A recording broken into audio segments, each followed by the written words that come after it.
ಜಮ್ಮು ಕಾಶ್ಮೀರದ ಪಹಲ್ಗಾಮ್ನಲ್ಲಿ ಪ್ರವಾಸಿಗರ ಹತ್ಯೆಯನ್ನು ಖಂಡಿಸಿ ಹಾಸನದಲ್ಲಿ ವಿಶ್ವ ಹಿಂದೂ ಪರಿಷತ್ ಮತ್ತು ವಿವಿಧ ಹಿಂದೂ ಪರ ಸಂಘಟನೆಗಳ ಕಾರ್ಯಕರ್ತರು ಪ್ರತಿಭಟನೆ ನಡೆಸಿದರು. ಪ್ರತಿಭಟನಾಕಾರರು ರಸ್ತೆ ತಡೆ ನಡೆಸಿ ಭಯೋತ್ಪಾದಕ ಸಂಘಟನೆಗಳನ್ನು ಮಟ್ಟ ಹಾಕಬೇಕು, ಉಗ್ರರ ನಿಗ್ರಹಕ್ಕೆ ಕಟ್ಟುನಿಟ್ಟಿನ ಕ್ರಮ ಕೈಗೊಳ್ಳಬೇಕು ಎಂದು ಆಗ್ರಹಿಸಿದರು.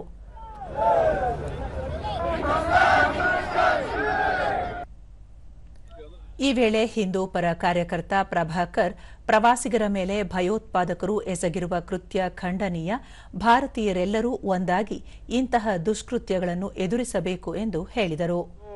ಪ್ರೊಟೆಸ್ಟ್ ಮಾಡಿದ್ವಿ ಉದ್ದೇಶ ಏನಿದೆ, ಹಿಂದೂಗಳಲ್ಲಿ ಏಕತೆ ಮೂಡಿಸಬೇಕು. ಮೊದಲನೇದಾಗಿ ಕೇಂದ್ರ ಸರ್ಕಾರ ಇದರ ಬಗ್ಗೆ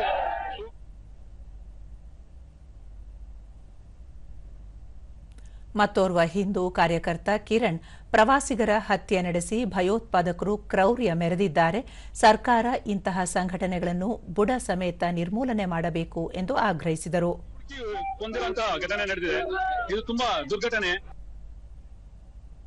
ಮಹಾವೀರ್, ಪಹಲ್ಗಾಮದಲ್ಲಿ ನಡೆದಿರುವ ಕೃತ್ಯ ಅಮಾನವೀಯವಾದದ್ದು, ನಾಗರಿಕರ ಮೇಲಿನ ಹಿಂಸಾ ಕೃತ್ಯವನ್ನು ಎಲ್ಲರೂ ಖಂಡಿಸಬೇಕು ಎಂದು ಹೇಳಿದರು.